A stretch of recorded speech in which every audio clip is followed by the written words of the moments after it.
কেউ একজন তার পাশে এসে দাঁড়িয়েছে। একটা হাত তার মাথাটা ঠেলে দিল সামনে টেবিলের ওপর। তিনি ঘুমিয়ে পড়লে ঠিক যেমনটা হতো। অনিন্দ্য সুন্দর বুঝলেন অন্য হাতটা তখন খুঁজে বেড়াচ্ছে কাগজ কাটা ছুরিটা। খুঁজে পেল, শক্ত হাতে আঁকড়ে ধরল।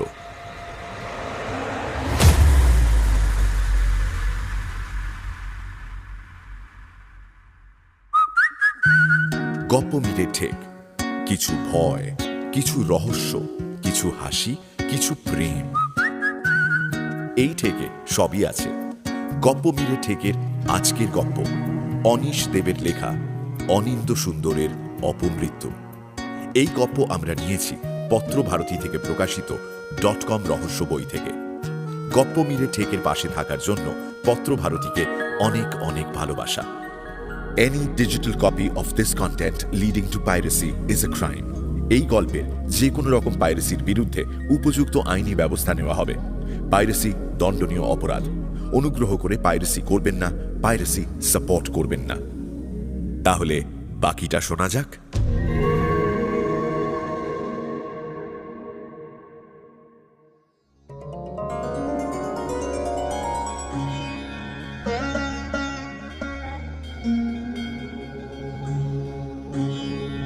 মৃত্যুর সময় বয়স কত হয়েছিল? 52, তাই তো? দেবদূত সূর্যকান্ত প্রশ্ন করল। হ্যাঁ, 52।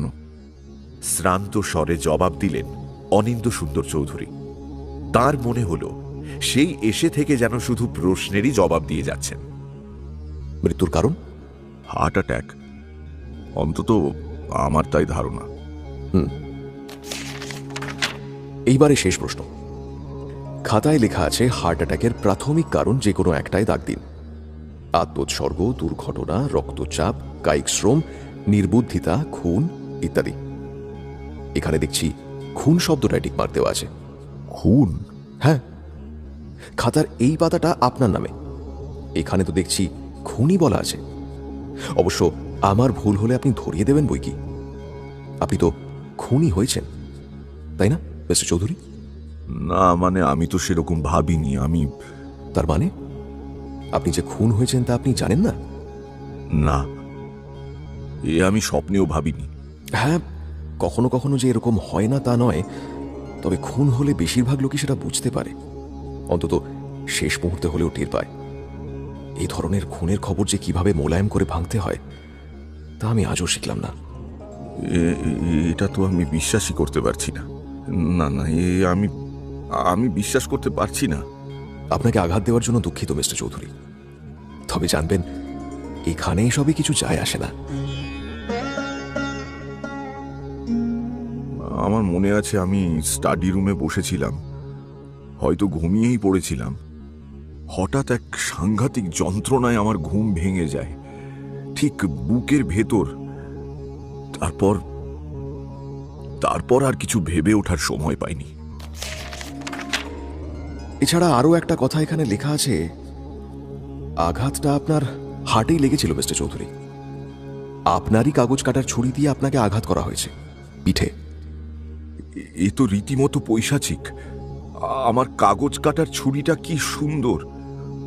ওটার হাতলটা সত্যিকারের হাতির দাঁতের তৈরি। কে এ কাজ করেছে? তার মানে কে কি কাজ করেছে? কে আমাকে খুন করেছে? সে কি আমি কি করে জানবো? আপনি না জানলে কে জানবে? আমি তো ভেবেছি আপনার ওই নরকের খাতায় সব খবরই লেখা আছে। এটা নরকের খাতা নয়। সে যাই হোক, আপনি বলুন কে আমাকে খুন করেছে? মিস্টার চৌধুরী, প্রতিশোধ, প্রতিহিংসা ইত্যাদিকে এখানে প্রশ্রয় দেওয়া হয় না, এটা আপনার জানা উচিত। ঠিক আছে ঠিক আছে ঠিক আছে, আমি এমনি জানতে চাই। আপনাকে কে খুন করেছে আমি জানি না মিস্টার চৌধুরী।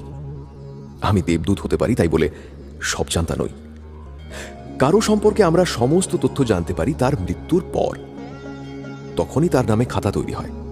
সুতরাং নিশ্চিন্ত থাকুন, আপনার খুনের জন্য যে দায়ী তার মৃত্যুর পর সব তথ্য আমাদের হাতে আসবে। তখন সহজেই আপনার প্রশ্নের উত্তর পেয়ে যাবেন। সেটা কবে? যদি খুনি ধরা পড়ে এবং তার ফাঁসি হয়, তাহলে বলতে পারেন খুব শিগগিরই জানতে পারবো। আর খুনি যদি সেরকম চালাক হয়ে থাকে এবং পুলিশের চোখে ধুলো দিতে পারে, তাহলে অনেক বছরের ধাক্কা। অতদিন আমি অপেক্ষা করতে পারবো না। আমি এক্ষুনি জানতে চাই। মিস্টার চৌধুরী, আমি দুঃখিত। আচ্ছা, এখানে এমন কেউ নেই যিনি সব জানেন? অবশ্যই আছেন, দেবরাজ, উনি সব জানেন। তাহলে তাকেই জিজ্ঞেস করুন। অসম্ভব, এসব ছোটখাটো ব্যাপার নিয়ে তাকে বিরক্ত করতে পারি না। মিস্টার চৌধুরী, বসুন। আচ্ছা, আপনি বলেছিলেন এখানে আমি সুখে শান্তিতে বাস করতে পারবো। নিশ্চয়ই। কে আমাকে খুন করেছে সেটা না জানতে পারলে কি করে আমি সুখে শান্তিতে থাকবো বলতে পারেন? তাতে অসুবিধাটা কি আমি তো বুঝে উঠতে পারছি না মিস্টার চৌধুরী। সূর্যকান্ত বাবু, দয়া করে বলবেন আপনার খাতায় আমার পেশার জায়গায় কি লেখা আছে? আপনি রহস্য গোয়েন্দা গল্পের লেখক ছিলেন। ঠিক তাই। সুন্দর সান্যাল ছদ্মনামে আমি ৭৫টা রহস্য উপন্যাস লিখেছি। তার ১ ডজনেরও বেশি সিনেমা হয়েছে। এছাড়া অসংখ্য ছোট গল্প তো আছেই। এই থেকে কিছু আঁচ করতে পারছেন সূর্যকান্ত বাবু? না, মানে ঠিক এখনো বুঝতে পারছেন না আমি কে? না, প্রখ্যাত রহস্য কাহিনীকার সুন্দর সান্যাল। বিগত ৩০ বছর ধরে যে শুধু প্রশ্ন করে গেছে কে খুন করেছে, এবং বারবার তার উত্তরও দিয়েছে। আর এখন আমি নিজেই খুন হলাম, অথচ জানি না কে আমাকে খুন করেছে। এবার আপনার কথা ধরতে পেরেছি মিস্টার চৌধুরী, কিন্তু যে প্রশ্নের উত্তর আপনি জানতে চান তা যথাসময় আমাদের হাতে আসবে। এখন একটু ধৈর্য ধরে শান্ত হন। খুনির পরিচয় আমাকে জানতেই হবে। সেটা না জানা পর্যন্ত আমার সুখ নেই, শান্তি নেই। পিঠে ছুরি মেরে খুন করেছে। ওহ, কি আস্পর্ধা! মিস্টার চৌধুরী, অল্পেতে হতাশ হবেন না। আগে এই জায়গাটা ঘুরে ফিরে দেখুন। যেসব সুখ সুবিধা এখানে আছে। আমি কিচ্ছু দেখতে চাই না। এসব সুখ সুবিধে শুধু কথার কথা। মিস্টার চৌধুরী, মিথ্যে, মিথ্যে, সব মিথ্যে। সুখ, শান্তি, আমার মনে এতটুকু সুখ নেই। আমার এখানে একটুও ভালো লাগছে না। এখানে আপনার ভালো লাগতে বাধ্য। এখানে সুখী না হওয়াটা সম্পূর্ণ অসম্ভব, কারণ এটা স্বর্গ। আপনি স্বর্গে রয়েছেন মিস্টার চৌধুরী। স্বর্গ না ঘেঁচু, আমার এখানে একটুও ভালো লাগছে না। দেবদূত উঠে দাঁড়ালো। সুন্দর মার্বেল পাথরের মেঝেতে নগ্ন পায়ে নিঃশব্দে পায়চারি করতে লাগলো। আপন মনেই বার কয়েক বিড়বিড় করে বলল, কি অদ্ভুত কাণ্ড! না, এই অসম্ভব। তারপর অনিন্দ্য সুন্দরের দিকে ফিরে বলল, মিস্টার চৌধুরী, আরেকবার ভেবে দেখুন।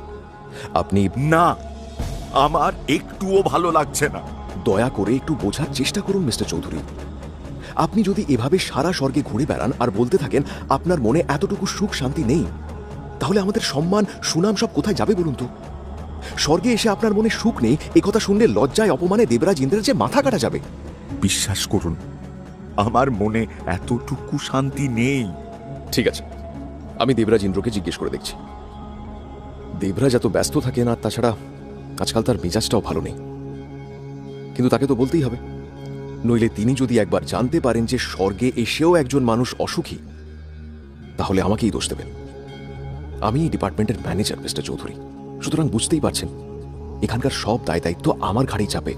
ভালো না লাগলে কি করব বলুন? শিউরে উঠে দেবদূত আবার পায়চারি শুরু করল। খোলা জানলা দিয়ে মাঝে মাঝে ভেসে আসছে উচ্ছল হাসির টুকরো শব্দ, কখনো বা সঙ্গীতের হালকা সুর। কিন্তু ঘরের ভেতরে অনিন্দ্য সুন্দর চৌধুরী গম্ভীর হতাশ মুখে বসে। হঠাৎই সূর্যকান্তের মুখে হাসি ফুটে উঠল। দ্রুত পায়ে নিজের টেবিলের কাছে ফিরে গেল সে। বসল চেয়ারে। আচ্ছা মিস্টার চৌধুরী, আপনি তো রহস্য গল্পের লেখক। সূত্র তৈরি করতে বা খুনিদের ফাঁদে ফেলতে আপনার জুড়ি নেই, কি বলেন? হ্যাঁ, তা বলতে পারে। যে মতলবটা আমার মাথায় এসেছে সেটা পুরোপুরি বেআইনি, কিন্তু বর্তমান অবস্থায় এছাড়া পথ নেই।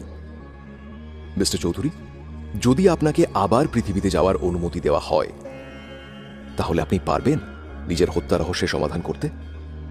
কি মনে হয় আপনার? সে আমি বোধহয় এর বেশি আমার পক্ষে করা কিন্তু সম্ভব নয়। চেষ্টা করে দেখতে পারি, কিন্তু আমি কিভাবে? খুব সহজ। আপনি এখন পরলোকে বাস করছেন, সুতরাং সময় বলে এখানে কিছু নেই। আমরা শুধু যা করব তা হলো একটা সময়ের পুনরাবৃত্তি ঘটাবো, মানে অ্যাকশন রিপ্লে করব। ধরুন একটা দিন আপনি পৃথিবীতে ফিরে গিয়ে আপনার মানব জীবনের শেষ দিনটা আবার নতুন করে বাঁচবেন। দেখুন, এই যে আপনি মারা গেছেন ঠিক রাত 11টায়। সেই দিন সকালে ঘুম ভাঙার পর থেকে রাত 11টা পর্যন্ত সময় দেওয়া হলো আপনাকে। মাত্র একটা দিন, ওইটুকু সময় কি পারবো?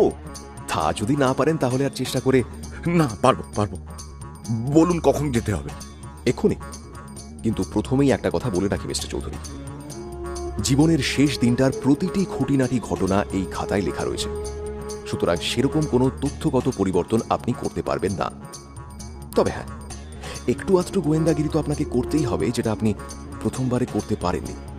আর দরকার হলে খাতায় অল্প স্বল্প মোছামুছি আমি করে নেব, কিন্তু সেরকম বড় কিছু পাল্টাতে গেলে ভীষণ মুশকিলে পড়তে হবে।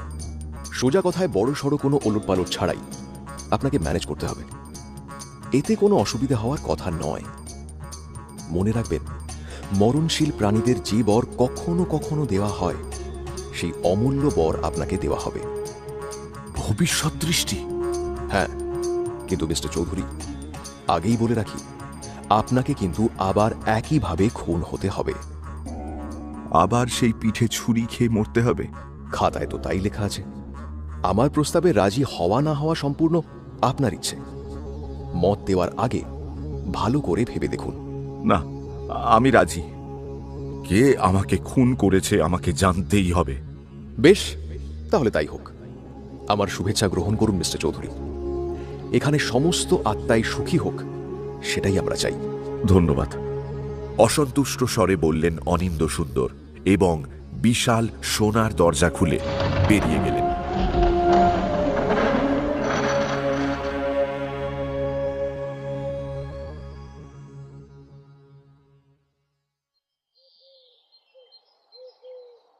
ঘুম ভাঙল তার নিজের বিছানায়, নিজের বহু পরিচিত শোয়ার ঘরে। বাড়িটা অন্ধকার ছায়াময় এক প্রাচীন প্রাসাদ। অনিন্দ্য সুন্দরের অত্যন্ত প্রিয়, কারণ তার ধারণা কোনো রহস্য কাহিনীকারের পক্ষে এ বাড়ির প্রকৃতি ও পরিবেশ যথেষ্ট মানানসই।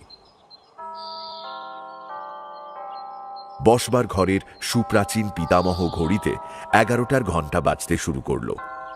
শুয়ে শুয়েই ঘণ্টার শব্দ গুনে চললেন তিনি, এবং হঠাৎই তার মনে হল এ হয়তো রাত 11টার ইঙ্গিত, কিন্তু সে এক ভয়ঙ্কর মুহূর্তের জন্য। তারপরই নিজের ভুল বুঝতে পারলেন অনিন্দ্য সুন্দর। দেখলেন পর্দার ফাঁক দিয়ে তীব্র সূর্য ঘরের মেঝেতে জায়গা করে নিয়েছে। এখন তাহলে বেলা 11টা, সুপ্রসিদ্ধ লেখকের ঘুম থেকে ওঠার উপযুক্ত সময় বটে। অনিন্দ্য সুন্দর বরাবরই রাত জেগে লেখেন, ফলে 11টায় ভোর হওয়া তাঁর কাছে রোজকার ব্যাপার। কিন্তু আজকের কথা আলাদা। ইস, কতটা সময় শুধু শুধু নষ্ট হলো। হাতে আর মাত্র 12টা ঘণ্টা। মনে মনে আফসোস করে তিনি বিছানায় উঠে বসলেন।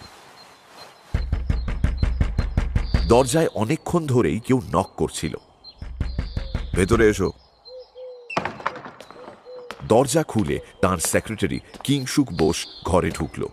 বলল, একটু আগেই চিঠিপত্র এসেছে। তা কি হয়েছে? দেখলাম রমেন গুপ্তর একটা চিঠি রয়েছে। কিংসুক একটা চিঠি এগিয়ে দিল অনিন্দ্য সুন্দরের দিকে। রমেন গুপ্ত লহরী প্রকাশনের মালিক এবং অনিন্দ্য সুন্দরের বহু রহস্য উপন্যাসের প্রকাশক। চিঠিটা হাতে নিয়ে কিংসুককে আবার নতুন করে জরিপ করলেন তিনি। কিংসুক বোস শিক্ষিত, নম্র স্বভাবের মানুষ। তাঁর বাড়িতেই থাকে। বয়স বছর 35। কদাচিৎ হাসে। এখন এই মুহূর্তে ওর ঠোঁটের কোণে হালকা হাসির ছোঁয়া। ও বলল, সাধারণ চিঠি ভেবে আমি ওটা খুলে পড়ে ফেলেছি। মনে হলো চিঠিটা আপনার পড়ে দেখাটা খুব জরুরি। চিঠিটায় চোখ রাখলেন অনিন্দ্য সুন্দর। প্রিয় অনিন্দ্য, আশা করি কুশলে আছো। জরুরি প্রয়োজনে তোমাকে এই চিঠি লিখছি। যা বলবার খোলাখুলি বলবো। তোমার শেষ উপন্যাসটা খুনের নাম পাপ রীতিমতো দোনামোনা করেই আমি ছেপেছি। হয়তো ভালোই বিক্রি হবে। যদি হয় তা শুধু তোমার নাম আর খ্যাতির জন্য। সত্যি বলতে কি, আমার মনে হয় ইদানিং তোমার লেখা বেশ ঢিলে হয়ে পড়েছে। প্রত্যেকটা বই তার আগের বইয়ের চেয়ে দুর্বল। তোমার প্লটের সমুদ্র কি শুকিয়ে এসেছে? মনে হয় তোমার একটা লম্বা বিশ্রাম প্রয়োজন। কিন্তু তোমার সঙ্গে আরো 3টে বই ছাপার চুক্তি থাকায় আমি তো মহা মুশকিলে পড়েছি। সেই নিয়েই কথাবার্তা বলতে বৃহস্পতিবার সকাল 10টা নাগাদ তোমার বাড়িতে যাব। প্রীতি ও শুভেচ্ছা নিও। ইতি, তোমার রমেন। তোমার রমেন।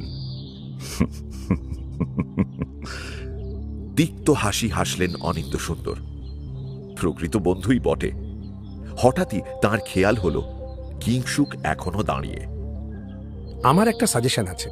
তাই নাকি? রমেনবাবুর মত আপনি কিছুদিনের জন্য বিশ্রাম নিন, আমারও তাই মত। কিন্তু যে কদিন আপনি বিশ্রাম নেবেন, বিখ্যাত সুন্দর সান্যালের রহস্য উপন্যাসের আনন্দ থেকে পাঠক পাঠিকাদের বঞ্চিত করার কোনো প্রয়োজন নেই। তার মানে? সুন্দর সান্যাল ছদ্মনামে আমি নতুন নতুন বই লিখতে থাকব। রমেন গুপ্তকে জানানোর কোনো দরকার নেই, আর আমাদের পাঠক পাঠিকাদেরও জানিয়ে কোনো লাভ নেই। আমাদের পাঠক পাঠিকা? তোমার কি ধারণা আমার মতো ভাষা আর স্টাইলে তুমি লিখতে পারবে? তার চেয়েও বেশি পারবো মিস্টার চৌধুরী। আপনার চেয়ে আমি অনেক ভালো লিখব। কি এতখানি আস্পর্ধা তোমার? এত দুঃসাহস? মিস্টার চৌধুরী, মনে করে দেখুন তো, আপনার শেষ কয়েকটা বইতে আমি কিভাবে আপনাকে হেল্প করেছি। প্লট নিয়ে মাথা ঘামানো থেকে শুরু করে পরিবর্ধন, সম্পাদনা সবই আমি করেছি। বেরিয়ে যাও আমার সামনে থেকে। Get out, get out. সুন্দর সান্যালের সুনাম বজায় রাখতে গেলে এ ছাড়া আর কোনো পথ নেই। বইয়ের রয়্যালটি যা পাবো আমি আর আপনি আধা আধি ভাগ করে নেব। কাল থেকে তোমাকে আর কাজে আসতে হবে না, তোমার ছুটি। বেশ, কিন্তু আমার মতন কাজের লোক আর আপনি পাবেন না। তাছাড়া আমি না হলে আর একটা বইও আপনি নিজে লিখতে পারবেন না। বেরিয়ে যাও। শিগগির মালপত্র গুছিয়ে রওনা হও কিংসুক, নইলে তোমাকে আমি ঘাড় ধরে বের করে দেব। আপনাকে এর জন্য পস্তাতে হবে। এই কথা বলে কিংসুক ঘর ছেড়ে চলে গেল।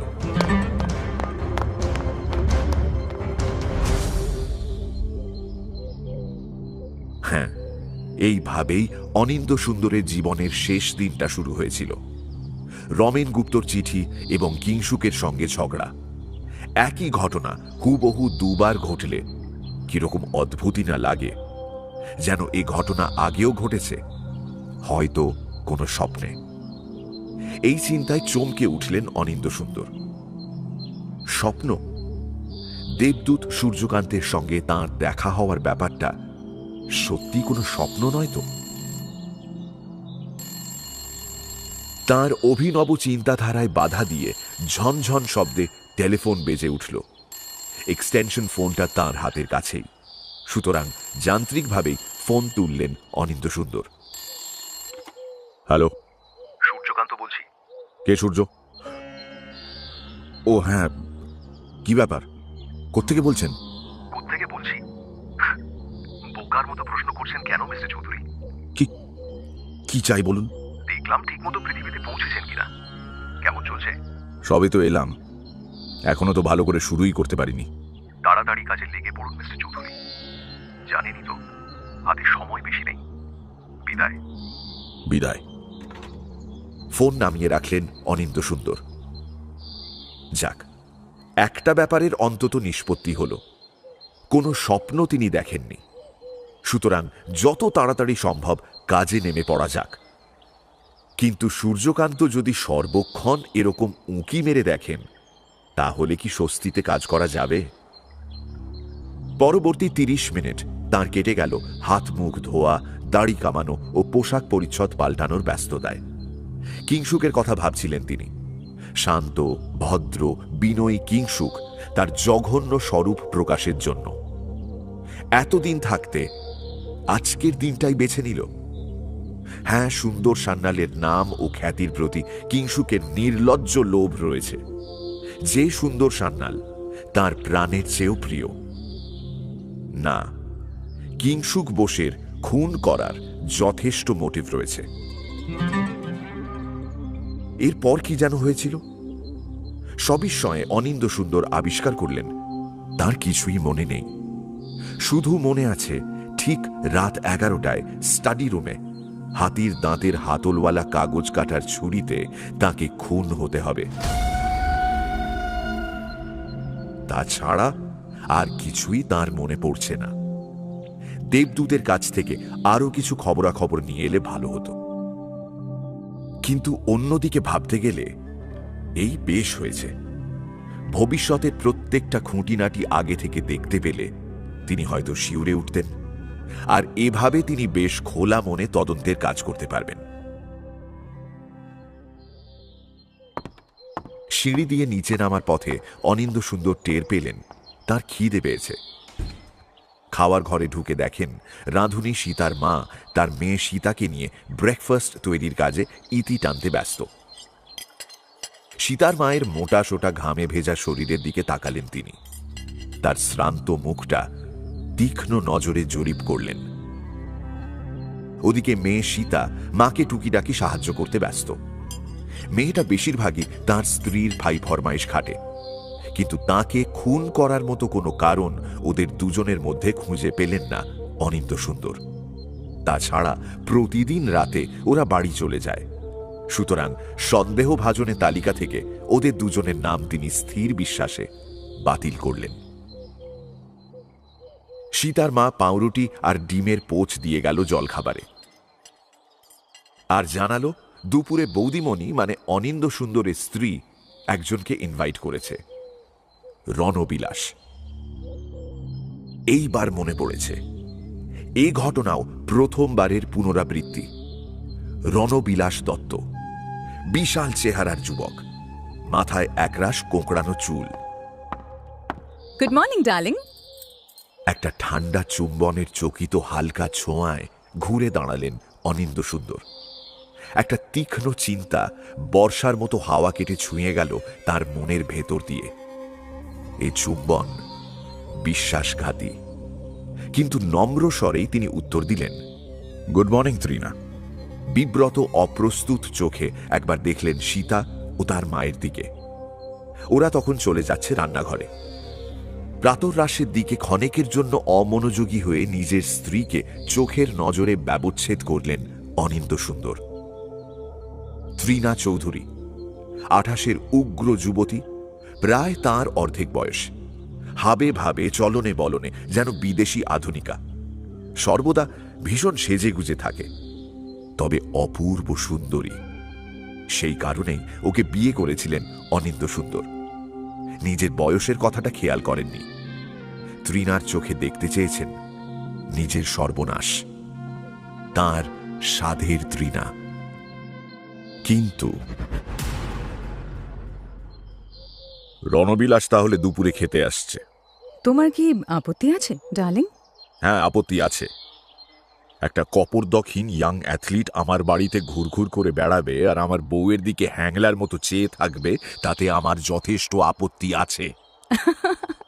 তোমার কল্পনা শক্তির তুলনা নেই ডার্লিং।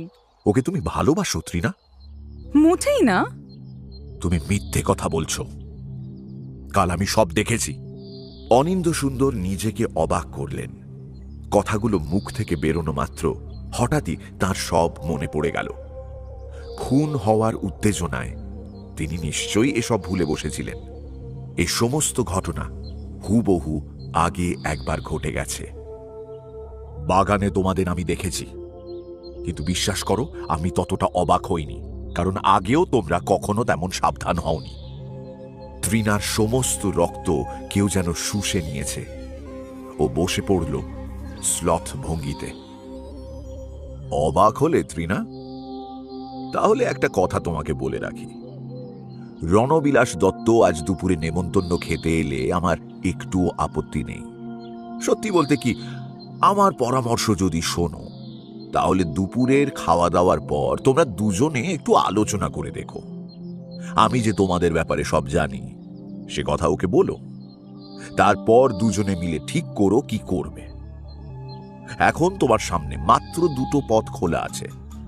প্রথমটা হলো আমাকে ছেড়ে রণবিলাসের সঙ্গে চলে যাওয়া। অবশ্য এটা মনে রেখো, ওর পকেটে একটা ফুটো পয়সাও নেই, আর আমি নিজের পয়সা খরচ করে তোমাদের প্রেম কুঞ্জ বানিয়ে দেব এ আশা তুমি নিশ্চয়ই করো না। রণবিলাসের সঙ্গে উপোস করে করে যখন তোমার সমস্ত শখ মিটে যাবে, তখন ইচ্ছে করলে আমার কাছে আবার ফিরে আসতে পারো। আর তোমার দ্বিতীয় পথ হলো এখানে থেকে যাওয়া। সেক্ষেত্রে আমি চাইব তোমার বিশ্বাস, তোমার সততা।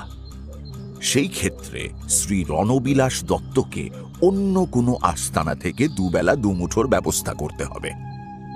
অনিন্দ সুন্দর মনে মনে ভাবলেন, এতেই রণবিলাস অধ্যায়ের একটা হেস্তনেস্ত হবে। তৃণা শুধুমাত্র ভালোবাসা অবলম্বন করে বেঁচে থাকার মেয়ে নয়, আয়েশ স্বাচ্ছন্দ্যে থেকে থেকে ওর অভ্যেস খারাপ হয়ে গেছে। প্রাচুর্য আর বিলাসিতা ওর জীবনের সঙ্গে আন্তরিকভাবে জড়িত। কিন্তু এই চূড়ান্ত নোটিস তিনি আগেও একবার দিয়েছেন। শুধু একটা জিনিস তখন ভাবেননি, এখন ভাবছেন তৃণার খুন করার মোটিভ। সারাটা জীবনে লেখক হিসেবে যে সুপ্রচুর অর্থ প্রতিপত্তি তিনি অর্জন করেছেন, তার অর্ধেকের উত্তরাধিকারিণী এখন তৃণা। তার উইলে সেই কথাই লেখা আছে। এবার রণবিলাস যদি সে কথা জানত, তার তৃণা যদি সত্যি ছেলেটাকে নিজের করে চায়, আর একই সঙ্গে তার উইলে নিজের উত্তরাধিকারও বজায় রাখতে চায়, তাহলে ওর সামনে মাত্র একটা পথই খোলা আছে।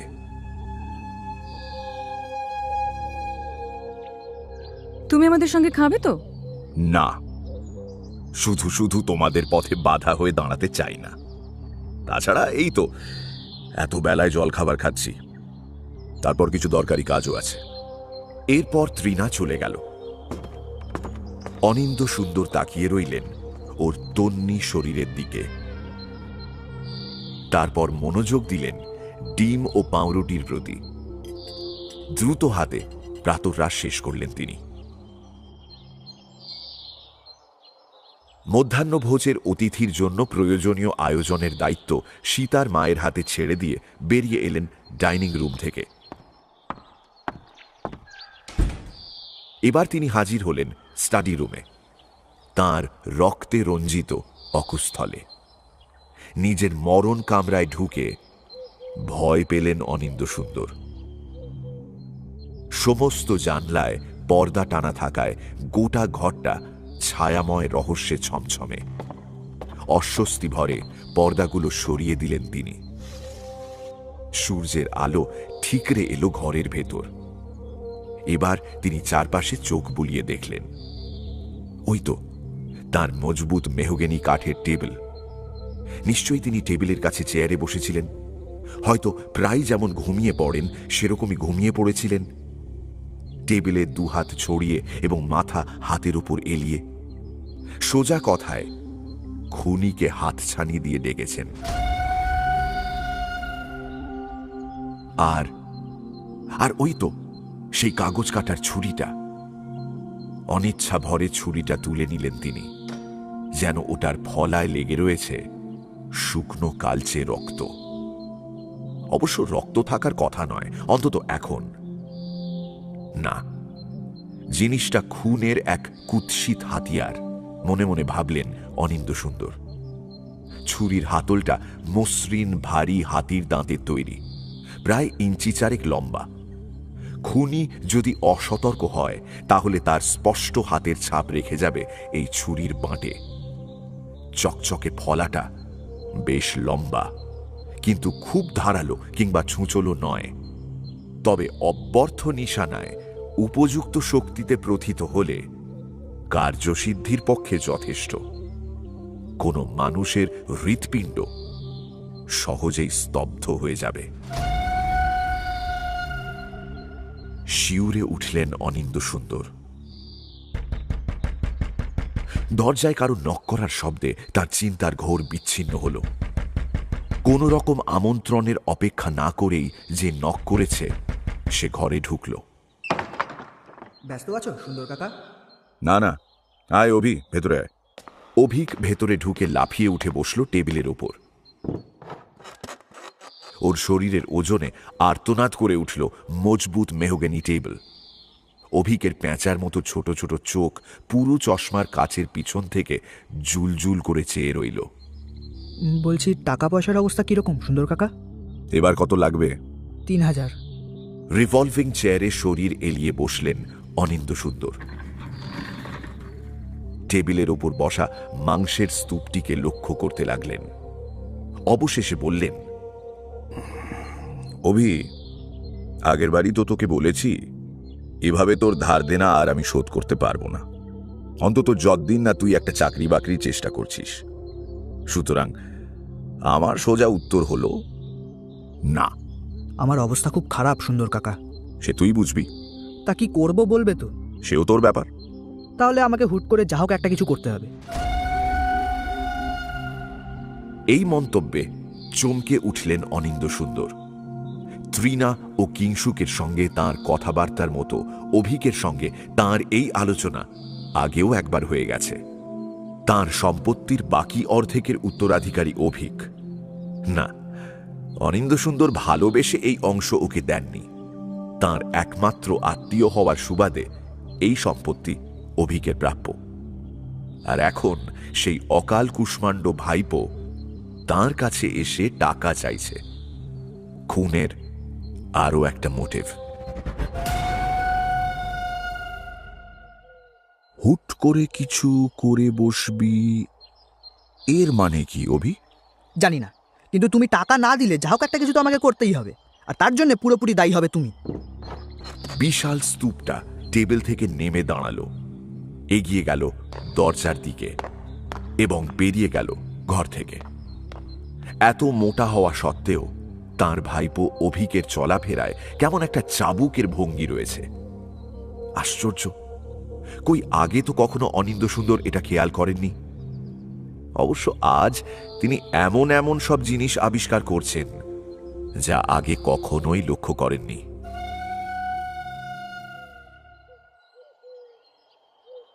জানলা দিয়ে ছিটকে আসা রোদ হঠাৎই তাকে হাতছানি দিয়ে ডাকল। না, এই মুহূর্তে ঘরটা তার একটুও ভালো লাগছে না, বরং বাইরের খোলা হাওয়া একটু ঘুরে এলে কেমন হয়।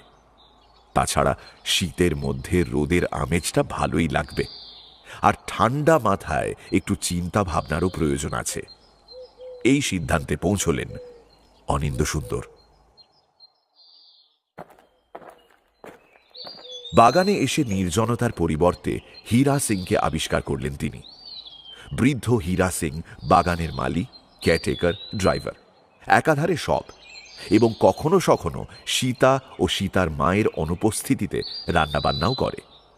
এছাড়া হীরা সিংয়ের আরও একটা পরিচয় হল সে জেল খাটা কয়েদি। এখানে এসে অনিন্দ সুন্দরকে সে অনেকভাবে সাহায্যও করেছে। মালিকের দেওয়া তরল নেশা গলায় ঢেলে ঘোরের মাঝে নিজের জীবনের বহু অপকীর্তির কথাই অনিন্দ সুন্দরকে শুনিয়েছে। আর অনিন্দ সুন্দর সেই সব কীর্তি কাহিনী টুকে নিয়েছেন নিজের ডায়েরিতে, বাড়িয়েছেন তার প্লটের সঞ্চয়। তিনি জানতেন এর কিছু কিছু ঘটনা এখনো পুলিশের অজানা, এবং সেই অপরাধগুলোর জন্য কোনো শাস্তি পায়নি হীরা সিং। বহু জায়গাতে এখনো তার নামে হুলিয়া ঝুলছে। এই মুহূর্তে প্লট সংগ্রহের মর্জি অনিন্দ সুন্দরের ছিল না, কিন্তু হীরা সিং এর মনে বুঝি অন্য অভিসন্ধি ছিল। নানা রকম কথা কানে আসছে বড় সাহেব। কি কথা হীরা সিং? আপনার কিতাবের কথা। আমার বইয়ের কথা? কি হয়েছে আমার বইয়ে? শুনেছে কি আপনি আর কিতাব লিখবেন না? কিংসুক দেখছি সবাইকে বলে বেরিয়েছে। রমেন গুপ্তর চিঠির সারমর্ম তাহলে বাড়িতে আর কারো জানতে বাকি নেই। ত্রিনা জানে, রণবিলাস জানে, এমনকি অভিকও জানে। সে কথা যদি সত্যিও হয় তাহলে তোমার কি আসে যায় হীরা সিং? চাকরি খোয়া যাবে। আর চোখে তাঁর দিকে তাকালো বৃদ্ধ হীরা সিং। প্রখর সূর্যের আলোয় তার কুৎসিত চেহারা আরো কুৎসিত দেখাচ্ছে। সে উত্তর দিল, না না না, নকরির কথা ভাবছি না বড় সাহেব। ভাবছি আপনাকে যেসব কাহানি শুনিয়েছি তার কথা। যতদিন আপনি কিতাব লিখছিলেন ততদিন সব ঠিক ছিল, কিন্তু আমি কিতাব লেখা বন্ধ হয়ে গেলে আপনি হয়তো পুলিশের সাথে বাতচিত করতে পারেন, তাদের বলতে পারেন আমার পুরানা কিস্সার কথা। সে আমি কেন বলতে যাব হীরা সিং? তুমি কবে কি করেছো তাতে আমার কি? তুমি এখন ভালো হয়ে গেছো, আমার এখানে চাকরি করছো, সৎভাবে জীবনযাপন করছো। পুলিশ ওসব শুনবে না। আমি তো আর পুলিশকে কিছু বলতে যাচ্ছি না। আমার কথা কি তোমার বিশ্বাস হচ্ছে না? স্পষ্টই বোঝা গেল বিশ্বাস সে করেনি। ঘুরে দাঁড়িয়ে বুড়ো লোকটা কোদাল দিয়ে আবার মাটি কোপাতে লাগলো। তার কোদাল চালানোর ভঙ্গি বলিষ্ঠ, ক্ষিপ্র, নিখুঁত। আর ভাঁজ পড়া মুখ অন্ধকার এবং ভয়ঙ্কর। অদ্ভুতভাবে অনিন্দ্য সুন্দরের আবার মনে পড়ল এ সবই আগে একবার ঘটে গেছে। নিজের বাগানে কবর খুঁড়ে এই মুহূর্তে তিনি আবিষ্কার করেছেন এক ভয়ঙ্কর সম্ভাব্য খুনিকে।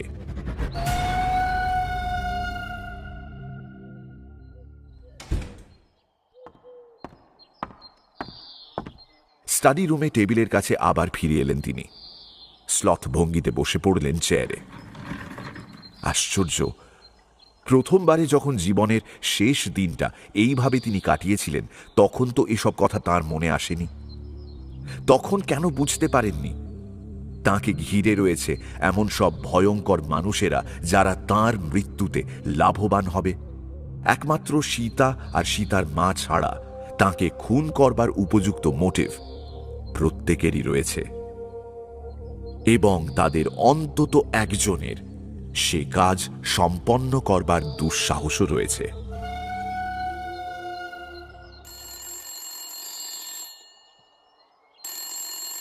টেলিফোন বেজে উঠল। কোনো রকম চিন্তা ভাবনা না করেই অনিন্দ্য সুন্দর টেলিফোনটা তুলে নিলেন। সূর্যকান্ত বলছি। হ্যাঁ বলুন। কোনো গন্ডগোল হয়েছে নাকি মিস্টার চৌধুরী? আপনার কথা শুনে মনে হচ্ছে মুশড়ে পড়েছেন। ভীষণ হতাশ হয়ে পড়েছি। তাই নাকি? দুজন ঠিকে কাজের লোক ছাড়া আমার বাড়ির প্রত্যেকে আমি মরলে হাঁপ ছেড়ে বাঁচে। এতে মন খারাপ করার কিছু নেই মিস্টার চৌধুরী। আচ্ছা, নেই? যদি বোঝেন পৃথিবীতে কেউ আপনাকে চায় না, তাহলে এখানে ফিরে আসতে আপনার একটুও দুঃখ হবে না। ঠিকই বলেছেন। আর কোনো অসুবিধা হচ্ছে না তো মিস্টার চৌধুরী? সত্যি বলতে কি, একটা অসুবিধে হচ্ছে। কোনো সূত্র এখনো পর্যন্ত পাইনি। খোঁজার চেষ্টা করুন। সেইখানেই তো হয়েছে বিপদ। এমনিতে আমার বইয়ে কিংবা বাস্তবেও সূত্র পাওয়া যায় খুনের পরে, আগে নয়। খুন করার পরেই খুনি সমস্ত সূত্র ফেলে যায়। এবার বলুন, এখন তাহলে আমি কি করি? আমি কি করে বলবো মিস্টার চৌধুরী? এখান থেকে রওনা হওয়ার আগে সে কথা আপনার ভাবা উচিত ছিল। সেটা করলেই বোধহয় ভালো হতো। এখন চুপচাপ বসে রাত 11টা পর্যন্ত অপেক্ষা করা ছাড়া আপনার কোনো উপায় নেই। তাহলে তখনই দেখা হবে। চলি। ফোনটা নামিয়ে রেখে ফ্রিজ থেকে সামান্য হুইস্কি আর সোডা নিয়ে বসলেন অনিন্দ্য সুন্দর। দুর্ভাবনার সময় মদ তাকে স্বস্তি এবং শান্তি দেয়, তবে এখন দেবে কিনা কে জানে। দুপুর গড়িয়ে এখন বিকেল 4টে। তার নির্ধারিত পুনর্জীবনের 5 ঘন্টা ইতিমধ্যেই অতিক্রান্ত। মাত্র আর 7 ঘন্টা বাকি। বিষণ্ণ মনে জানলার কাছে এগিয়ে গেলেন অনিন্দ্য সুন্দর। আকাশে মেঘ করেছে, বৃষ্টি হতে পারে। খুন করার পক্ষে উপযুক্ত রাত। এইভাবে আকস্মিক এক দুর্ঘটনা চক্রে জানলায় আনমনা হয়ে দাঁড়িয়ে এক অদ্ভুত দৃশ্য দেখলেন অনিন্দ্য সুন্দর। ত্রিনা এবং রণবিলাস। তরুণ অ্যাথলিট রণবিলাস তার স্ত্রীকে অটুট মনোযোগে চুম্বন করতে ব্যস্ত। সেই মুহূর্তে অনিন্দ্য সুন্দর চৌধুরীর মনের গভীরে জন্ম নিল এক নতুন প্রতিজ্ঞা। সাধারণ আবেগতাড়িত মানুষের মতো জানলার কাছে ঘুষি বসালেন না তিনি, মাথার চুলও ছিঁড়লেন না। পরিবর্তে স্থির হয়ে দাঁড়িয়ে রইলেন, কপালে সামান্য ভাঁজ। ইতিমধ্যে চুম্বন অধ্যায় শেষ করে রণবিলাস সোজা হয়ে দাঁড়িয়েছে। অনিন্দ্য সুন্দরের এই প্রশান্তির কারণ তার মনে এক সূক্ষ্ম পরিকল্পনা ক্রমে চেহারা নিয়েছে। একটু পরে রান্নাঘরের দিকে রওনা হলেন তিনি। সীতার মাকে উদ্দেশ্য করে সরবে ঘোষণা করলেন, সীতার মা, রণবিলাসবাবু রাতে খেয়ে যাবেন, সেই সঙ্গে কিংসুক এবং অভিকও। আর হীরা সিংকে বলো রাতের খাবার যেন সেই পরিবেশন করে।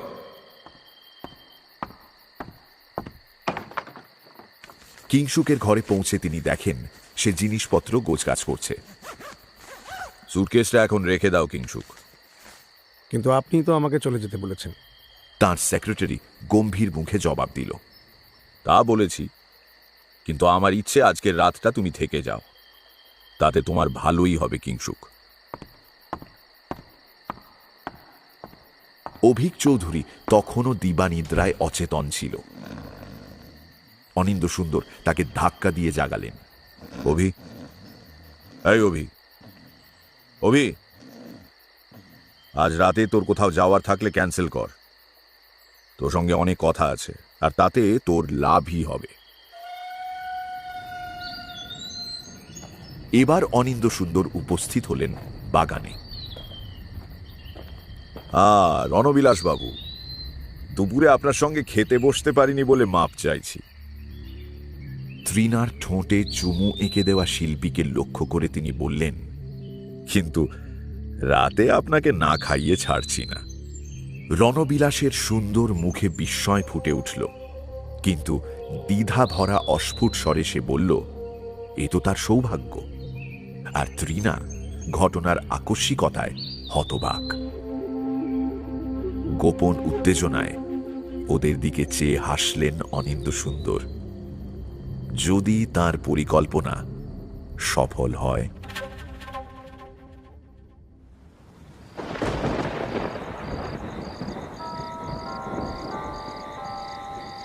নৈশ ভোজ পর্ব শুরু হল রাত ঠিক 8:30টায়। অন্ধকার এবং শীতের তীব্রতা এখন চরম অঙ্কে। সীতা ও সীতার মা চলে যাওয়ার পরই শুরু হয়েছে অপ্রত্যাশিত অঝোর বৃষ্টি। এখনো থামেনি। হীরা সিং নীরবে পরিবেশন করছে, তার মুখে করাল ছায়া থমথম করছে। একমাত্র অনিন্দ্য সুন্দরী খুশি মনে খেয়ে চলেছেন। অন্যেরা যান্ত্রিকভাবে হাত ওঠানামা করলেও স্পষ্ট বোঝা যায় তাদের মন অন্য দুশ্চিন্তায় ভারাক্রান্ত। তৃণার চঞ্চল চোখ থেকে থেকেই ছুঁয়ে যাচ্ছে রণবিলাসের মুখ, আর রণবিলাসও সে দৃষ্টি ফিরিয়ে দিচ্ছে। কিংসুকের শুকনো মুখ ভাবলেশহীন এক মুখোশ। সেই মুখোশ চিরে মাঝে মাঝে ঝিলিক মারছে বিরূপ মনোভাবের ইশারা। সাধারণত অভিকের খাওয়া পেটুক আখ্যা দেওয়ার মতো, কিন্তু আজ তার প্রমাণ পাওয়া যাচ্ছে না। চোরা দৃষ্টিতে সকলেই অনিন্দ্য সুন্দরকে লক্ষ্য করছে।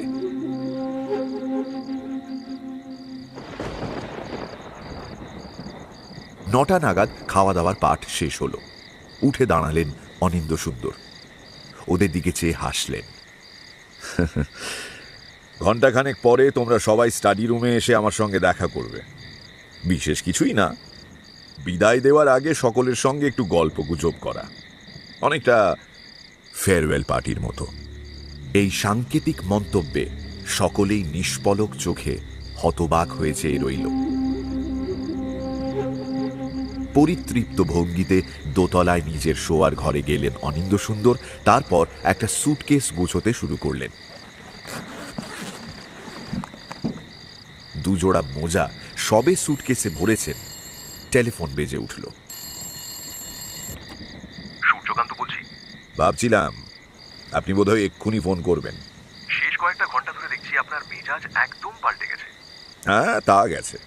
ওই সুটকেস নিয়ে কোথায় চলেছেন? একটু পরেই তো আমাকে লম্বা পথ পাড়ি দিতে হবে, তাই না?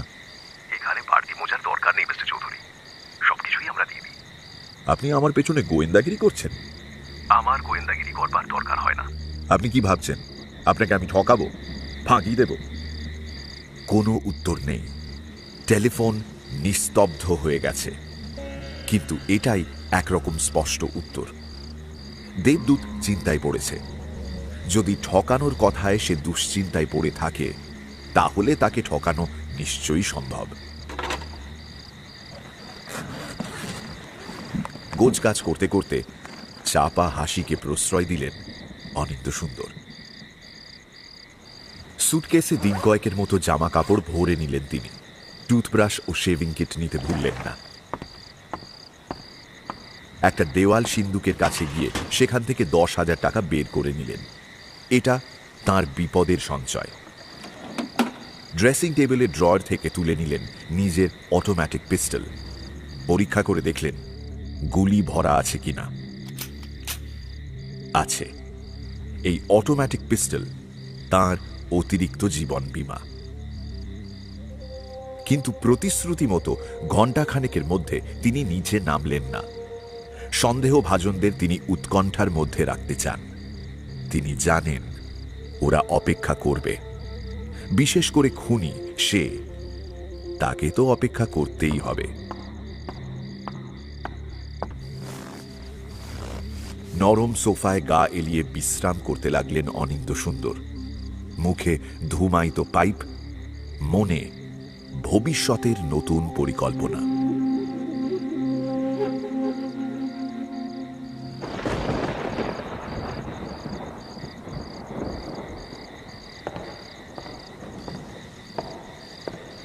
প্রায় 10:15 নাগাদ সুটকেস হাতে নিচে স্টাডি রুমে এলেন তিনি। উপস্থিত হলেন ত্রিনা ও অতিথিদের সামনে। আবিষ্কার করলেন ওরা প্রত্যেকেই তাঁর পছন্দ মাফিক কম বেশি বিচলিত। কিংসুকের ফর্সা মুখে লালচে আভা। অভিক বদমেজাজি শুয়োরের মতো মুখ কালো করে এক কোণে বসে আছে। একটা সেটিতে নির্লজ্জভাবে ঘন হয়ে বসে আছে ত্রিনা ও রণবিলাস। আর বৃদ্ধ হীরা সিং বাইরের বারান্দায় থামের আড়ালে ঘাপটি মেরে দাঁড়িয়েছিল। অনিন্দ্যসুন্দর তাকে ভেতরে ডেকে নিলেন। তারপর পকেট থেকে একটা তালা ও চাবি বের করে ঘরের দরজায় ভেতর থেকে তালা দিয়ে দিলেন। এবার তিনি এসে বসলেন নিজের মেহগনি টেবিলে, ওদের মুখোমুখি। তোমাদের কেউ কি আজকের দিনটায় এক অদ্ভুত জিনিস লক্ষ্য করেছ? যে দিনটা আর মাত্র 45 মিনিট পর শেষ হয়ে যাবে। ওরা স্বাভাবিকভাবেই কিছু বুঝে উঠতে পারল না। কয়েক মুহূর্ত তার প্রশ্নের উত্তর দিল বাড়ির গায়ে আছড়ে পড়া বৃষ্টির ফোঁটার ধারাবাহিক শব্দ এবং কখনো কখনো বজ্রপাতের তীব্র সংঘাত। কি সব বলছো ডার্লিং? আমি তো কিছুই বুঝতে পারছি না। ত্রিনা সোফা ছেড়ে উঠে দাঁড়িয়ে তার দিকে এগিয়ে এসেছে। শীতল দৃষ্টিতে ওকে জরিপ করলেন তিনি। ওর পরনে আঁটোসাঁটো স্বচ্ছ জাপানি জর্জেট শাড়ি। সুগভীর নাভির ওপরে ও নিচে 3 ইঞ্চি ব্যাপী মসৃণ ত্বক উন্মুক্ত। ব্লাউজের আকৃতি ও প্রকৃতি দেখে মনে হয় শুধুমাত্র ত্রিনার শরীরের গঠন সেটাকে স্বস্থানে বজায় রেখেছে। এসবই নিঃসন্দেহে রণবিলাস দত্তের উপকারের জন্য। বসো ত্রিনা, বসো, উত্তেজিত হইও না। তার স্বরে এমন কিছু ছিল যাতে ত্রিনা পিছিয়ে গেল। ভেবেছিলাম অন্য কেউ না পারলেও তুমি হয়তো ব্যাপারটা লক্ষ্য করবে, মেয়েদের সহজাত ষষ্ঠেন্দ্রিয়ের অনুভূতি দিয়ে। কি লক্ষ্য করবো অনিন্দ? আজকের দিনটা এক অদ্ভুত ব্যাপার তুমি খেয়াল করনি? একবারও তোমার মনে হয়নি আজ সারা দিন ধরে তুমি যা যা করছো বলছো সবই তোমার খুবই চেনা? হুবহু এসব কাজ তুমি আগেও একবার করেছো, বলেছো এই একই কথা, মনে হয়নি তোমার? মুখের ভাবে স্পষ্টতই বোঝা গেল উপস্থিত সবাই তাকে মাতাল ভাবছে, কিংবা ভাবছে তিনি ওদের সঙ্গে রসিকতা করছেন। এক চিলতে হাসি ঠোঁটের কোণে ফুটিয়ে বলে চললেন অনিন্দ্যসুন্দর, গতকাল রাতে আমি, না হয়তো কাল রাতে নয়, কারণ মরণোত্তর জগতে সময়ের হিসেব রাখা খুব শক্ত। অবশ্য আমি সেখানে খুব বেশিক্ষণ ছিলাম না, সুতরাং আমার বিশ্বাস হয়তো কাল রাতেই হবে। কাল রাতেই আমি খুন হয়েছি। এক রুদ্ধশ্বাস অস্ফুট আর্তনাদ বেরিয়ে এলো তৃণার ঠোঁট চিরে। বাহ, তোমার তাহলে মনে পড়েছে সোনা? মনে পড়েছে? অর্থাৎ অনিন্দ সুন্দর কি বিষয়ে কথা বলছেন সেটা তৃণা একটুও বুঝতে পারছে না। ওর মুখের ভাব দেখে তার মনে হলো না, অভিনয় নয়। তিনি অন্যান্যদের দিকে তাকালেন, ওরা সকলেই অবাক অবুঝ চোখে তার দিকে তাকিয়ে। সুতরাং তিনি খুলে বললেন সূর্যকান্তের কথা, কেন তিনি আবার পৃথিবীতে ফিরে এসেছেন সেই কথাও। ওরা গভীর মনোযোগে শুনল, মাঝে মাঝে এ ওর দিকে তাকাতে লাগলো। তার কাহিনী শেষ হলে অভিক বলে উঠল, সুন্দর কাকা, তোমার মাথা খারাপ হয়ে গেছে, ডাক্তার দেখাও। রমেন গুপ্ত বলেছে আপনার কিছুদিন বিশ্রামের দরকার। এখন দেখছি ঠিকই বলেছে। এ নেহাত পাগলের আড্ডাখানা, আমি চললাম। সোফা ছেড়ে উঠে দাঁড়ালো রণবিলাস দত্ত। বসো সবাই। পকেট থেকে অটোমেটিকটা বের করে উঁচিয়ে ধরলেন অনিন্দ সুন্দর। তার অভিব্যক্তিতে স্থির প্রতিজ্ঞা। ওরা সবাই আবার বসল, আর একই সঙ্গে টেলিফোন বেজে উঠল।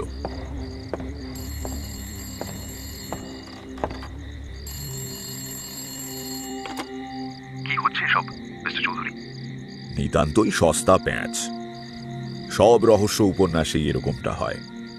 একেবারে শেষ পরিচ্ছেদে ডিটেকটিভ সন্দেহভাজন সকলকে একটা ঘরে জড়ো করে, তারপর নিজের তদন্তের কাহিনী শোনায়, আর তখন খুনি সাধারণত নিজের দোষ স্বীকার করে কিংবা বেহিসেবি হয়ে ধরা পড়ে যায়। আপনাকে ওই খাতায় শুধু একটু মোছামুছি করতে হবে। ঠিক আছে, আপনার কথাই বিশ্বাস করলাম মিস্টার চৌধুরী, কিন্তু মনে রাখবেন আপনার হাতে আর মাত্র 20 মিনিট সময় আছে। অনিন্দ সুন্দর ফোন নামিয়ে রাখতেই রণবিলাস মন্তব্য করল, নিশ্চয়ই ওই দেবদূত ফোন করেছিল। হ্যাঁ, আমার হাতে যে আর সময় বেশি নেই সেটাই সে মনে করিয়ে দিল। যাই হোক, আমার গল্প তোমাদের বিশ্বাস হয়নি মানলাম, কিন্তু এবারে আমি তথ্যের দিকে নজর দেব। আশা করি সেগুলো তোমরা বিনা বিতর্কে মেনে নেবে। এই ঘরে তোমরা 5 জন রয়েছ, এবং 5 জনের প্রত্যেকেই মনে মনে চাও আমার মৃত্যু হোক। কিন্তু তার মধ্যে একজন সেটা এত বেশি করে চায় যে সে খুন করতেও পেছপা হবে না। এই যে আমার প্রিয় ভাইপো অভিক, দেনায় ও গলা পর্যন্ত ডুবে গেছে। এ দেনার হাত থেকে ও রক্ষা পাওয়ার একমাত্র আশা আমার উইলের উত্তরাধিকার সূত্রে কিছু অর্থ লাভ করা। মানছি অভিকের টাকার প্রয়োজনটা এই মুহূর্তে, কিন্তু আমি যদি মারা যাই তাহলে উইলের প্রবেট নেওয়া হবে, আর ওর পাওনাদাররাও সাময়িক ধৈর্য ধরবে। তারপর রয়েছে কিংসুক, আমার প্রাক্তন সেক্রেটারি। কিংসুকের ধারণা আমি পথ থেকে সরে গেলে সুন্দর সান্যালের উন্নতি ও খ্যাতির দায়িত্ব সে একাই নিতে পারবে। আগামীকাল আমার প্রকাশক দেখা করতে আসছে, আর সেটাই হলো কিংসুকের মস্ত সুযোগ। যদি আমি মারা যাই তবে। এবার আসছে হীরা সিং। ওর বিশ্বাস আমি লেখা ছেড়ে দিলে ওকে পুলিশে ধরিয়ে দেব, কারণ তখন ওর অতীতের কীর্তিকলাপ আমার গল্পে আর কাজে আসবে না। সবশেষে আমার প্রিয়তমা স্ত্রী তৃণা এবং ওর বন্ধু শ্রীযুক্ত রণবিলাস দত্ত। রণবিলাস বাবুর হাতে যদি প্রচুর অর্থ থাকত তাহলে তৃণা কবে আমাকে ছেড়ে চলে যেত। আমার সম্পত্তির অর্ধেক যদিও হাতে পায়, তাহলে আমার কাছে যেমন সুখ প্রাচুর্যে ছিল সেরকম ভাবেই ওর জীবন কাটাতে পারবে। সুতরাং ওদের একজনের হয়তো মনে হতে পারে আমাকে খুন করাটা জরুরি। তোমার মন মেজাজ দেখছি ভালো নেই সুন্দর কাকা। মন মেজাজ ভালো নেই, তবে মাথাটা ঠিক আছে অভি। এটা হলো আমার কাগজ কাটার ছুরি। হিসেব মতো এই টেবিলে বসে আমার ঘুমিয়ে পড়ার কথা। কাঁটায় কাঁটায় ঠিক 11টায় খুনি, মানে তোদের 5 জনের একজন, এই কাগজ কাটা ছুরিটা নিয়ে আমার পিঠে বসিয়ে দেবে আর আমাকে খুন করবে। কিংসুক এখন ভীষণ মনোযোগে সব শুনছে। অনিচ্ছা সত্ত্বেও এই অদ্ভুত রহস্য ওকে মুগ্ধ করেছে। কিংসুক বলে উঠল, মিস্টার চৌধুরী, ধরে নিলাম আপনি যা যা বললেন সব সত্যি, কিন্তু আপনি কি সময় মতো টেবিলে ঘুমিয়ে পড়ে খুনিকে খুন করার সুযোগ দেবেন? কখনো না কিংসুক, কখনো না। যখন আমি জেনেই ফেলেছি যে আমি খুন হব, তখন চট করে ঘুমিয়ে পড়াটা কি খুব সহজ হবে? আমার তো মনে হয় এই পরিস্থিতিতে ঘুম পাওয়াটা একেবারেই অসম্ভব। তাহলে আর প্রথমবারের মতন ঠিক 11টার সময় আপনার খুন হওয়ার কোনো প্রশ্নই ওঠে না। এক্স্যাক্টলি কিংসুক, এই রহস্যের আসল অর্থটা তুমি নির্ভুলভাবে ধরতে পেরেছ। না, খুনটা এখন প্রথমবারের মতো নিয়ম মেনে আর হতে পারে না। খুনের পদ্ধতির সামান্য এদিক সেদিক করতেই হবে। অবশ্য তোমার নিশ্চয়ই মনে আছে, দেবদূত বলেছিল প্রয়োজন হলে তার খাতায় একটু আধটু মোছামুছি করে নেবে। ঘরের প্রত্যেকে অধীর কৌতূহলে প্রতিটা কথা শুনছে। স্পষ্টই বোঝা যায় পরিস্থিতির বৈচিত্র্য ওদের সাময়িকভাবে স্তব্ধ করে দিয়েছে। মিস্টার চৌধুরী, কি করে যে আপনি নিজের খুনের তদন্ত করবেন সেটা আমি ঠিক বুঝে উঠতে পারছি না। সাধারণত আমাদের বইতে, মানে আপনার বইতে, খুন হয়, খুনি সূত্র ফেলে যায় এবং তারও পরে ডিটেকটিভ এসে তার কাজ শুরু করে। কিন্তু এক্ষেত্রে কোন সূত্র ধরে আপনি এগোবেন? একটা সাদামাটা উদাহরণ আপনাকে দিই। ওই কাগজ কাটার ছুরিতে খুব সুন্দর হাতের ছাপ পড়বে, কিন্তু খুন করার আগে তো খুনি সে হাতের ছাপ ফেলবে না, আর যখন ফেলবে তখন আপনার তদন্তের পক্ষে অনেক দেরি হয়ে যাবে। ভালো সমস্যা তুলে ধরেছ কিংসুক। আমার সঙ্গে থেকে থেকে তোমার উন্নতি হয়েছে দেখছি। হ্যাঁ, স্বীকার করছি, একেবারে প্রথমে এই অসুবিধাটার কথা আমার মনে পড়েনি। সত্যিই তো, খুন হওয়ার আগে সেই খুনের সমাধান আমি করব কেমন করে? আর তোমার হাতে মাত্র 10 মিনিট সময় আছে সুন্দর কাকা। বড়ে সাহেব, আপনি কি ভাবছেন খুন করবার আগে খুনি সব কবুল করবে? তা হয়তো করতে পারে, কিন্তু সে ভরসায় আমি বসে নেই। তাহলে আপনি এভাবেই বসে অপেক্ষা করবেন? দেখবেন খুনি আপনাকে আক্রমণ করতে আসছে, তখনই খুনিকে চিনতে পারবেন এবং আপনার কৌতূহল মিটে যাবে। না, তা নয়। সেরকম সাহস আমার নেই রণবিলাস বাবু, যে শান্তভাবে টেবিলে বসে দেখব খুনি এসে আমার পিঠের ওপর ঝুঁকে পড়েছে এবং তারপর তার ছুরির সামনে নিজেকে উৎসর্গ করব। তাহলে আর কি পথ আছে? আমি তো বুঝতে পারছি না। সত্যিই তো, তুমি বুঝবে কেমন করে? মন দিয়ে শোনো ত্রিনা, স্পষ্ট করে বুঝিয়ে বলছি। এতক্ষণে এটুকু নিশ্চয়ই আঁচ করেছ, একটা মতলব আমার মাথায় আছে। সূর্যকান্তের সঙ্গে বিশ্বাসঘাতকতা আমি করব না, কারণ সে আমার সঙ্গে চমৎকার ব্যবহার করেছে। এমনকি এই মাঝরাতে আমার এই স্টাডি রুমে এসে পর্যন্ত আমার উপর নজর রাখছে। কিন্তু দুঃখের বিষয়, খুনটা মোটেই আর হবে না। নিজেদের হতাশা ওরা গোপন রাখতে পারল না। অনিন্দ্যসুন্দর আবার হাসলেন। 11টার পরে দেবদূতের কাছে আমার আর কোনো বাধ্যবাধকতা থাকছে না। নিয়মিত ছকে তার নির্ধারিত সময়টা খুনি কাজে লাগাতে পারছে না, ফলে আমি বেঁচেই থাকব আর বহু বছর বাঁচব। কিন্তু যেহেতু তোমাদের আসল পরিচয়টা এখন আমার কাছে স্পষ্ট, সেহেতু এই বাড়িতে আর একটা দিনও আমি থাকব না। তোমরা দেখতেই পাচ্ছ, আমার সুটকেস গুছিয়ে নিয়েছি। এই জায়গা ছেড়ে আমি চলে যাব দূরে, অনেক দূরে। তারপর কি করে ত্রিনা, তোমাকে আর অভি, তোকে সম্পত্তি থেকে বঞ্চিত করা যায় সেই ব্যবস্থা আমি করছি। আর লেখক হিসেবে আমার ভবিষ্যতের কথা যদি তোলো, তাহলে বলে রাখি, আজকের এই ঘটনা নিয়ে একটা নতুন বই লেখার কথা আমার মাথায় এসেছে। আর আমার দৃঢ় বিশ্বাস, এই কাহিনীর অভূতপূর্ব বৈচিত্র্য সুন্দর সান্যালের টলে যাওয়া আসনকে আবার নিজের জায়গায় সুপ্রতিষ্ঠিত করবে। তুমি তোমার নিজের পথ বেছে নাও কিংসুক। আর হীরা সিং, একজন দায়িত্বশীল আইন মেনে চলা নাগরিক হিসেবে আমাকে আমার কর্তব্য স্মরণ করিয়ে দেওয়ার জন্য তোমাকে ধন্যবাদ। আরও একবার হাসলেন অনিন্দ্যসুন্দর। সন্দেহের ছায়ায় আবৃত 5টি মানুষই নিস্পন্দ, নীরব। দেওয়াল ঘড়িতে 11টা বাজতে ঠিক 7 মিনিট বাকি। বৃদ্ধ হীরা সিংই প্রথম মুখ খুলল।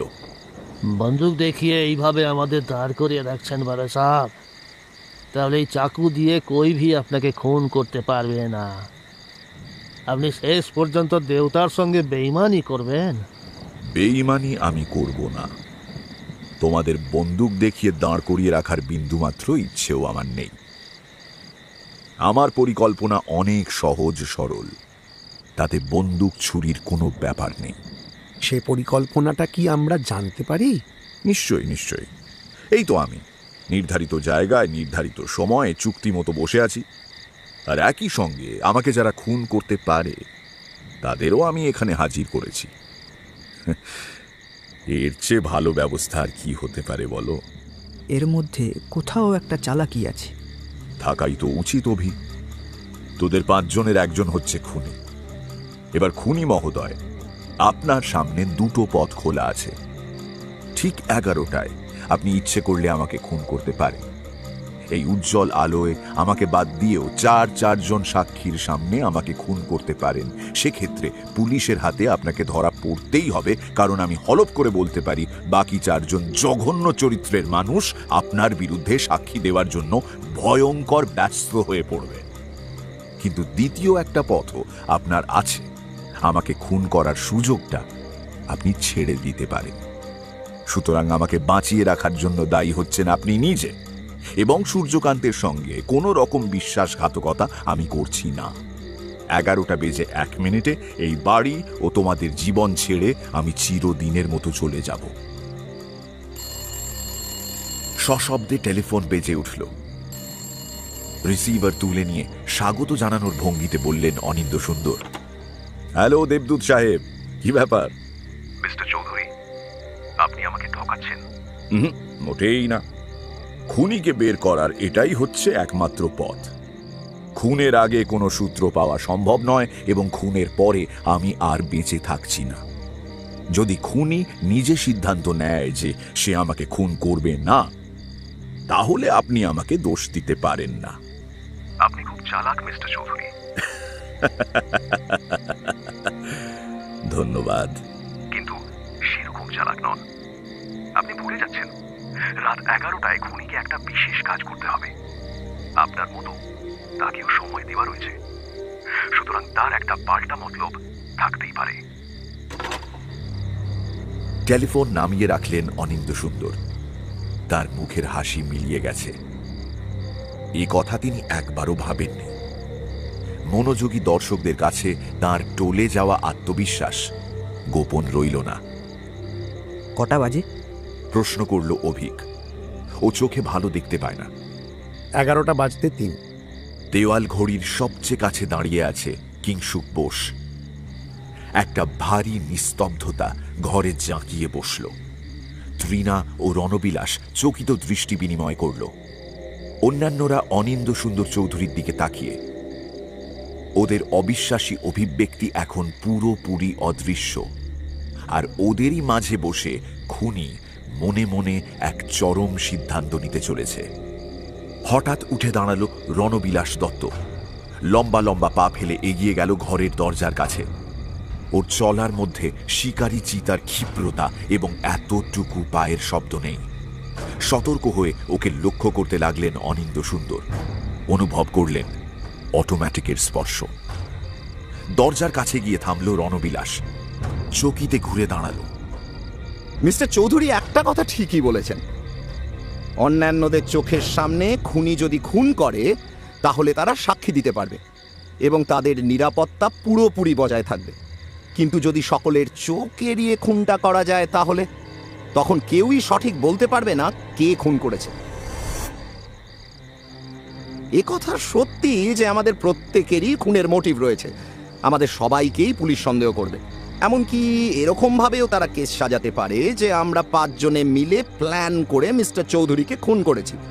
কিন্তু পুলিশ যদি এই ঘরোয়া বৈঠকের কথা একেবারেই না জানতে পারে, তাহলে আমাদের কারোরই কোনো ভয় নেই, আর খুনি ঠিক প্রথমবারের মতো আইনের চোখে ধুলো দেওয়ার একই ঝুঁকি নেবে। শুধু যা করতে হবে তা হলো কোনো প্রত্যক্ষ সাক্ষী না রেখে রাত ঠিক 11টায় মিস্টার চৌধুরীকে খুন করতে হবে।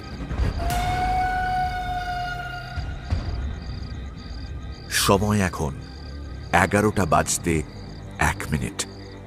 কিন্তু সেটা খুনি করবে কিভাবে? এক ঘর লোকের সামনে প্রত্যক্ষ সাক্ষী না রেখে কি করে আমাকে খুন করবে সে? রণবিলাস দত্ত হাসল, ঘোরতর শত্রুর হাসি।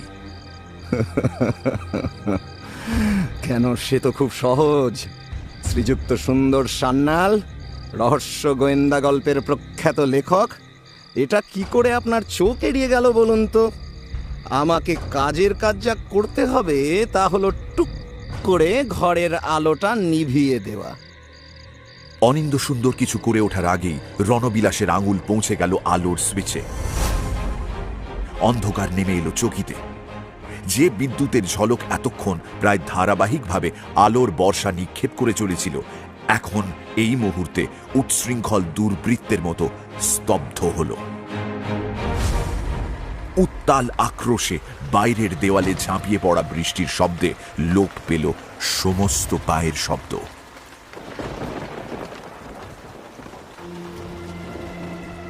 নিজের পরিচয় অজ্ঞাত রেখে চলাফেরায় খুনির আর কোনো অসুবিধে নেই।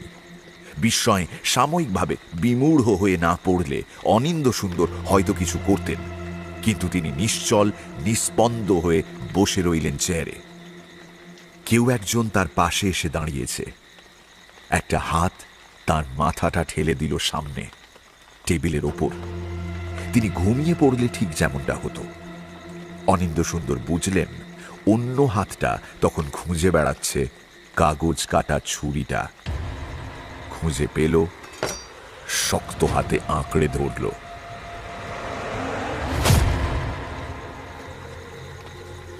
আঘাতটায় সেরকম যন্ত্রণা অনুভব করলেন না তিনি। আবছাভাবে অনিন্দ সুন্দর টের পেলেন যে হাতটা তার মাথাটা টেবিলে ঠেলে ধরেছিল সেটা এখন তার প্যান্টের বাঁ পকেট হাতড়ে বেড়াচ্ছে, তুলে নিচ্ছে তার রুমালটা। এবার খুনি ছুরির হাতল থেকে মুছে ফেলছে তার আঙুলের ছাপ।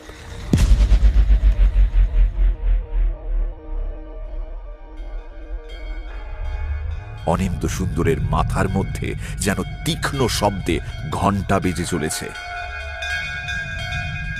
নাকি সেটা টেলিফোন বেজে ওঠার শব্দ। সুস্বাগত মিস্টার চৌধুরী, একেবারে কাঁটায় কাঁটায় ফিরে এসেছেন। আমি আবার খুন হয়েছি। নিশ্চয়ই। কে খুন করেছে আমাকে?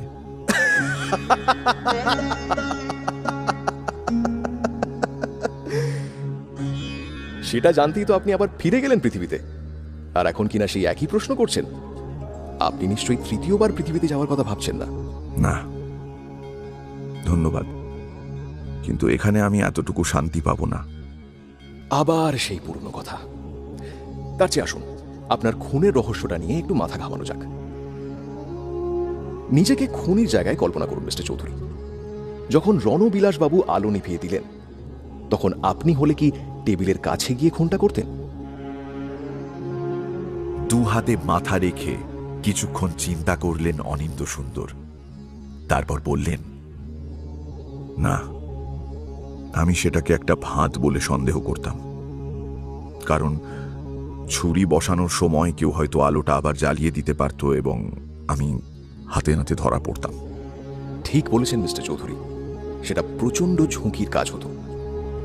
এবারে আর একটা প্রশ্ন, আপনি যদি খুনি হতেন তাহলে যাকে খুন করলেন তারই পকেট থেকে রুমাল বের করে ছুরি থেকে নিজের আঙুলের ছাপ মুছে ফেলার কি কারণ আপনার থাকতে পারে? এর একটাই উত্তর, নিশ্চয়ই আমার কাছে কোনো রুমাল ছিল না। ঠিক। এবার বলুন তো, ওই 5 জনের মধ্যে কে জানতো যে আপনি সবসময় প্যান্টের বাঁ পকেটে রুমাল রাখতেন? বুঝেছি আপনি কি বলতে চান। এবারে নিশ্চয়ই আপনি এখানে সুখী হবেন মিস্টার চৌধুরী। তৃণার তরুণ প্রেমিক রণবিলাস ছিল আলোর সুইচের কাছে। খুনটাও শেষ না করা পর্যন্ত রণবিলাস যে আলো জেলে দেবে না সে ভরসা তৃণার ছিল। তাছাড়া তৃণার সঙ্গে কোনো রুমাল ছিল না। ছুরির হাতলটা যদিও শাড়িতে মুছতে যেত, তাহলে শাড়িতে রক্ত লেগে যাওয়ার ভয় থাকত। সুতরাং আমার রুমালটাই ও বেছে নিয়েছে। আমি রুমাল কোথায় রাখি সেটা সবচেয়ে ভালো জানতো ত্রিনাই, আর কেউ নয়। ঠিক আমি যা ভেবেছি তাই। গোয়েন্দাগিরিতে আপনি দেখছি নেহাত কম যান না। এখানে থাকতে থাকতে টুকটাক কিছু শিখেছি আর কি, বলতে পারেন একরকম সঙ্গগুণ বা মেলামেশার ফল। সঙ্গগুণ, মেলামেশা? কেন আপনাকে বলিনি মিস্টার চৌধুরী? ওহো, প্রথমেই যদি বলতাম তাহলে আপনি হয়তো এতটা অসুখী হতেন না, বরং খুশি হতেন। ঠিক আছে, আর দেরি নয়, আসুন সবার সঙ্গে আপনার পরিচয় করিয়ে দিই। ইনি হলেন পাঁচকড়ি বাবু, ইনি দীরেন্দ্র বাবু, আর ইনি শরদিন্দু বাবু। পাঁচকড়ি বাবু, দীনেন্দ্র বাবু, শরদিন্দু বাবু? হ্যাঁ মিস্টার চৌধুরী, কেন আপনি জানেন না? রহস্য সাহিত্যিকরা মারা গেলে